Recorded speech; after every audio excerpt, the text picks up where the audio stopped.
Good morning. I'm Harley Schlanger from the LaRouche Organization, and today is June 10th. I'm bringing you your LaRouche Organization daily video update for today. And I want to talk about why the first step toward putting our financial system back in shape, and the first one of LaRouche's 4 laws, is the restoration of Glass Steagall. Glass Steagall was a bill that was passed within the first 100 days or so of the presidency of Franklin Roosevelt.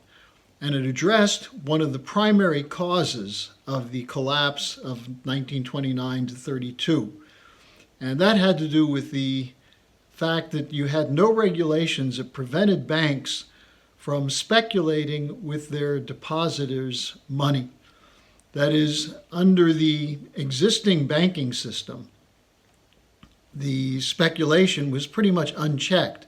And so a bubble could be propped up based on wild leverage. And if necessary, the banks could use the depositors' money as collateral for the loans that they were making or getting to engage in further speculation.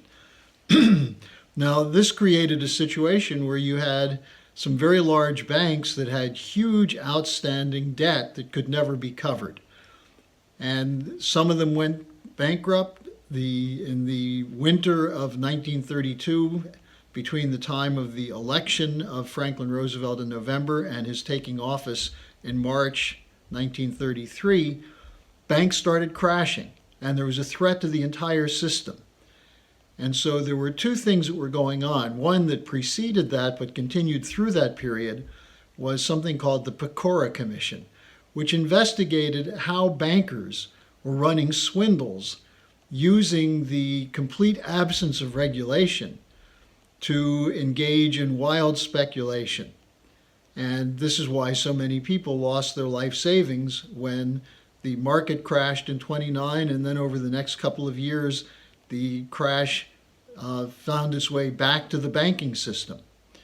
Now, we have a similar situation today where we had a crash in 2008 where nothing was done to address the fundamental cause of that crash. And I'm going to talk about why Glass Steagall repeal in 1999 was so key to building up the bubble that popped in 2008.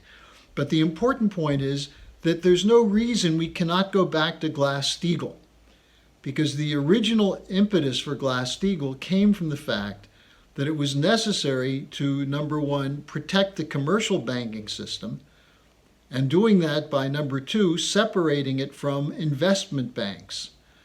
Now, the whole argument for that was very simple, that the purpose of the commercial banking system was to be a place for depositors to engage in deposits that would be either their main checking accounts or, in some cases, savings accounts, but they did not intend that money to be used by the bank for wild speculation. But that's what happened. And so by putting an iron wall of separation between commercial banking and investment banking, and then carving out another niche for mortgage transactions, the savings and loan system, you created walls in banking which protected the small and medium investor or depositor. But it basically said that if you wanted to engage in speculation, you can, but you won't be protected. The protections from the FDIC were only given to the commercial banks and up to deposits of $100,000.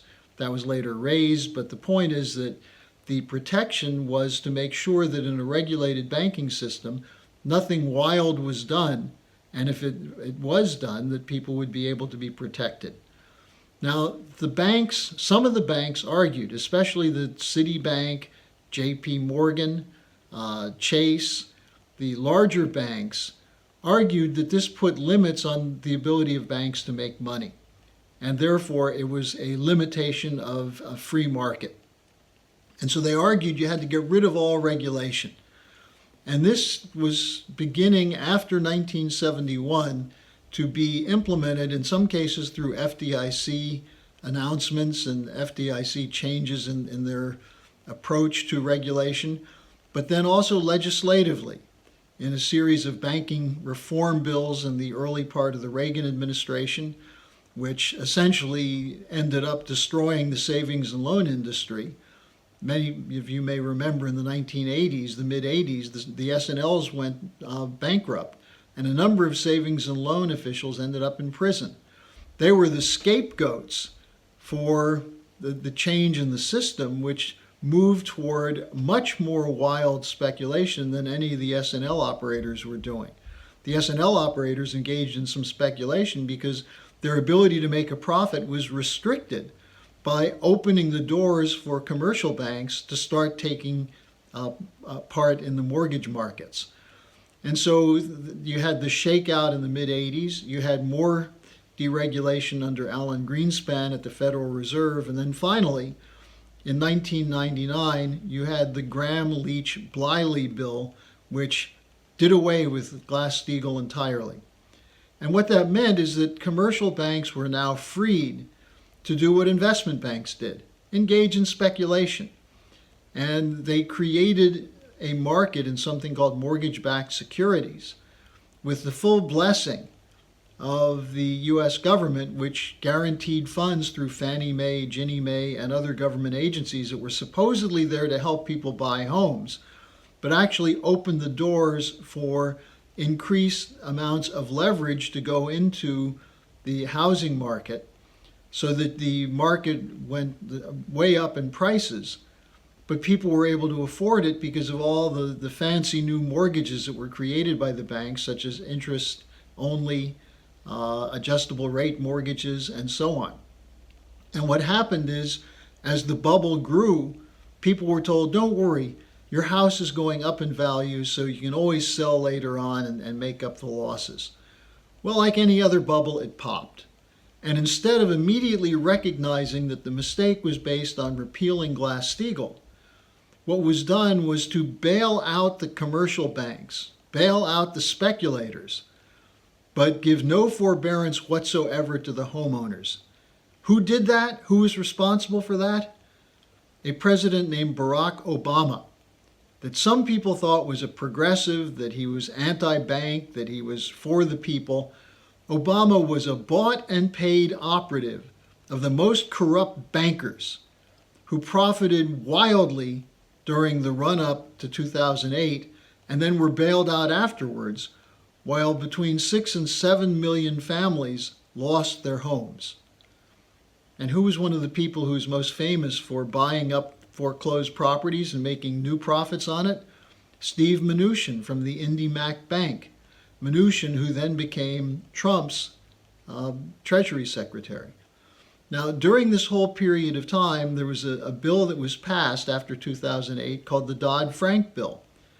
Now, did that crack down on speculation? Did it crack down on the new financial instruments that were being invented, so-called financial innovation, such as derivative transactions, swaps, and so on? No, it allowed the derivative dealers and the swap dealers to write the regulations. And meanwhile, credit was made available so that they could keep on their books grossly inflated valuations and continue to trade them to make money in the course of the trades. This was a corruption on top of a corruption on top of a corruption. There were bills for Glass Steagall that had, in some cases, bipartisan support. Bills that at one point had over 100 co-sponsors. Under Obama, they never came up. Then in 2016, Donald Trump announced that he would support, during his campaign, that he would support restoring Glass Steagall. And many people thought that was a good idea. The Democrats added it in their bill, even though it was, repeal was bipartisan. It was not just Bill Clinton. Clinton signed it under advice of people like his former Treasury Secretary Robert Rubin, who is acting on behalf of Citibank, one of the major speculators. But the authors of the bill, Graham, Leach, and Bliley, were all Republicans, including the notorious Phil Gramm, who Lyndon LaRouche said had a Graham-sized brain. He would do whatever he thought he could to increase the ease by which speculators can extract money from the normal suckers. So this was bipartisan. But Trump included it in his platform. It was added in Hillary's platform afterwards. Hillary had no intention of doing it because she was on the side of the banks. But people thought, well, maybe Trump would do something about this. Maybe Trump will defend the little guy against the bankers. When he brought in Gary Cohn from Goldman Sachs, brought in Mnuchin, people were raising questions saying, well, these are the same guys who caused the mess. Why are they in there? Well, now we see. When the crisis hit anew in the summer of 2019, as corporations were begging for money, and they went into the overnight markets with huge investments, not investments, but huge liquidity creation. What happened then? Well, in the first COVID bill, the CARES Act, the keys to the vault were handed over to one of those private speculators, namely BlackRock, run by Larry Fink. And BlackRock essentially was given the right to determine who would get the government bailouts. And did they go to industry? Did they go to small business? Did they go to the restaurants that were being shut down in the lockdown? No, of course not. They went to the speculators. And some people made excuses for Trump on this because they said, well, he couldn't get what he wanted through the Congress, so he had to do something to protect small business. You don't protect small business and you don't revitalize manufacturing by handing the Federal Reserve liquidity pumping machine over to a private sector swindler like Larry Fink. We were told, oh, well, this is a step toward the nationalization of the Federal Reserve. Give me a break. A lot of our supporters fell for that. Did that happen? We said it's not going to happen. We were right. The swindle was that people thought that Donald Trump was going to protect them. He didn't. Now, I'm not here today to discuss why he didn't, or was it bad judgment? Was he in the pocket of Wall Street? That's not the question. The question is, he had the opportunity to make things right. He had the proposal for Glass Steagall in his 2016 platform that would have changed this, that would have taken away the rights of these speculators to be bailed out. They would never have been bailed out had Glass Steagall been reinstituted. In fact, I propose we have a 3 no bail policy. No bailouts, no bail-ins, and no bail for the swindlers. But instead of that, we've had liquidity pumping that's created a bigger than ever bubble that's about to pop. The solution? Let's get started on LaRouche's 4 laws. You can't do them separately, but the first one has to be done as soon as possible, which is to restore Glass Steagall banking separation. You can read more about this at the LaRouche organization website. You can go to LaRouchePub.com and type in the search engine LaRouche's 4 laws, and there's an ample amount of material on it. But this is where we have to go, and this will be discussed at our June 26th and 27th conference, the Schiller Institute conference. And this is how we break from a neoliberal system that's bankrupting the industry, that's shutting down small business, that's imposing hyperinflation. All of this is the result of the 1971 decision by Nixon to end the Bretton Woods system, remove the reserve backing of gold for the dollar, and then doubling down on that, the attacks on Glass Steagall in the 80s and 90s, and finally the repeal of Glass Steagall in 1999. You want to take power away from the banksters? You want to make sure that they don't control your future, but your future is in the hands instead of a government acting of, by, and for the people? Then get active with us. So thanks for joining me today. Tomorrow's Friday. I'll be taking your questions. Send them to me at harleysch@gmail.com. See you then.